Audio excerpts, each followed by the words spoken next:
Do you often procrastinate on the things that you don't want to do? Like you sit down to do it, then all of a sudden you feel hungry or tired, or you feel like your room needs to be cleaned up. Or maybe you say to yourself, let me just watch this one YouTube video, or let me scroll through Instagram for just a few more minutes. And then before you know it, it's midnight and you have done pretty much nothing. Experiencing these kinds of thoughts and feelings is totally normal. But what differentiates the successful people from the unsuccessful people is how they approach these feelings. And one of the ways successful people do this is by developing a trait called self-discipline. And I'm going to tell you exactly how you can become self-disciplined by sharing with you a very personal story. Over the past 3 years, I've been traveling around the world while making money online, and I would only briefly come home to Canada for the Christmas holidays. There are many cool benefits to this type of lifestyle, but one of the downsides for me is not being able to see my friends and family as much as I would like to. During my first year being away from home, my grandmother's health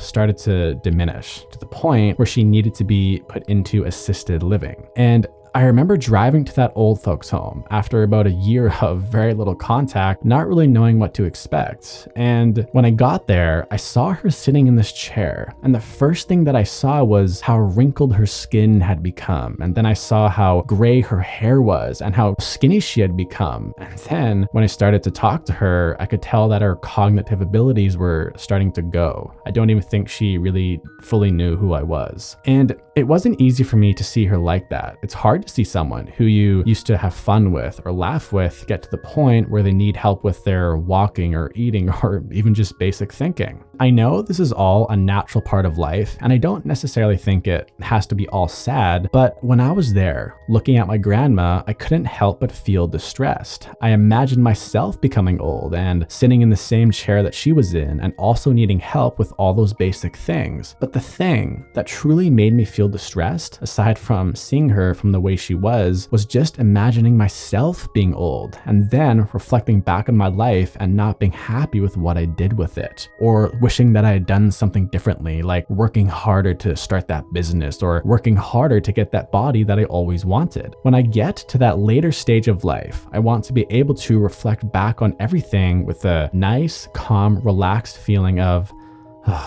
those were some good times. Did I do everything right? No, but for the most part, I stayed true to myself, I worked hard, and I lived life on my own terms. And I think this is what most people want for their life. They just want to be able to reflect back on everything and feel good about it, so then they can depart from this physical world in peace. But the concept of getting to that old age and not being happy with what I did with it causes me a lot of anxiety, because I feel like I've been gifted with a healthy mind and body, and that if I don't make the most of it, then I'm doing like a disservice to my human potential. Because of this anxiety, I started to read books on philosophy and spirituality, and often they would say that in order to live an optimal life, you should operate from a place of peace and love, and not from a place of fear and anxiety, which is interesting because most people on earth operate from a place of fear and anxiety. They choose a life partner because they are scared of dying alone, or they choose a career because they are scared of not having stability. And if it's not coming from a place of fear, then it's usually coming from a place of lack, where people want money or girls or cars because they think that those are the things that will make them feel happy and complete. And because so many people are feeling fearful and anxious, they need a way to cope with it. And the way most people cope with it is through distraction. We distract ourselves with our phones, our computers, or entertainment, socializing, music, Netflix. Pretty much anything can take the form of a distraction. And all this distraction leads us to not getting things done. And then we watch YouTube videos telling us how we should be more disciplined and motivated, which in a way causes us to feel even more stressed out and more anxious. Just another thing that we are doing wrong. A part of me wants to tell you that you should be disciplined because you should not want to wake up at the age of 80 and be filled with regret, but it's probably unhealthy to operate from a place of fear. But it's also unhealthy to operate from a place of ignorance, thinking that we all will live forever and that having regrets when we're older is impossible. I think the problem that a lot of people have is that they think they need to become motivated first, then they can work hard and chase their dreams. But we have to realize that motivation is just an emotion, and all emotions are transient, meaning they're always changing, and you can never rely on something that is always changing in order to get something done. The things that we should rely on are principles, and one of the main principles of life, in my opinion at least, is that self-discipline is a key ingredient to living the life you want to live, and it's essential for success and freedom. And I think the only healthy way to truly become disciplined is to work on it like it's a muscle. Every time you start to hear that little excuse of, I'll do this later, or I'm tired, use that as an opportunity to build your self-discipline muscle. And if you really want it to grow, you have to put it under a lot of stress to the point of exhaustion. There will never be a convenient time to build your self-discipline muscle. By definition, self-discipline is something that can only be developed when it's inconvenient. And like any muscle, you need to give it time to repair and recover, which means you still need to have your leisure time or your time off. So don't listen to the people who say that you have to work every second of every day for the rest of your life, because that's like the meaning of life, which is the grind and the hustle. Obviously, all that is important and it has its place, but it should not consume your entire life. But that is just my